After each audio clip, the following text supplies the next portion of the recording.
अस्सलामुअलैकुम दोस्तों, क्या हाल है। उम्मीद करता हूँ कि सब दोस्त खैरियत से होंगे। नदीम वाइस चैनल में खुश आमदीद। ज़्यादा तादाद में सेब घर में मौजूद हों तो वो जल्दी ख़राब होने लगते हैं।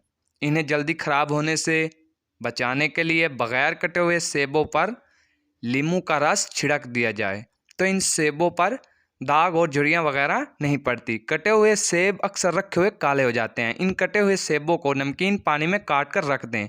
इस तरह करने से सेब का रंग ख़राब नहीं होगा।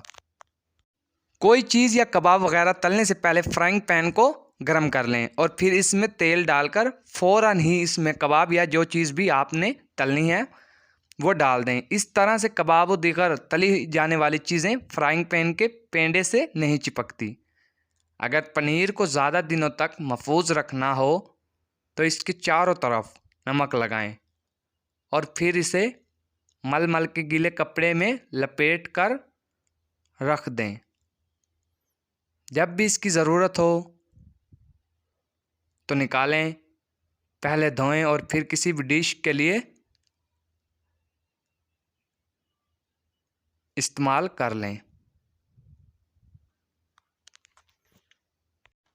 पनीर, मक्खन और दीगर इसी तरह की चीज़ों को यकसां स्लाइस करने के लिए डेंटल फ्लॉस का इस्तेमाल कर लें।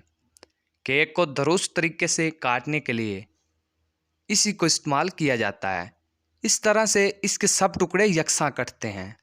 अगर आप चाहते हैं कि प्लास्टिक के बैग में मौजूद कपड़ों से खुशबू आए तो इन कपड़ों के साथ अपना पसंदीदा परफ्यूम वाले साबुन या मुश्क का एक टुकड़ा रख दें। इस तरह इन कपड़ों में खुशबू बस जाएगी। मज़ीद वीडियो के लिए मेरे चैनल को सब्सक्राइब करें।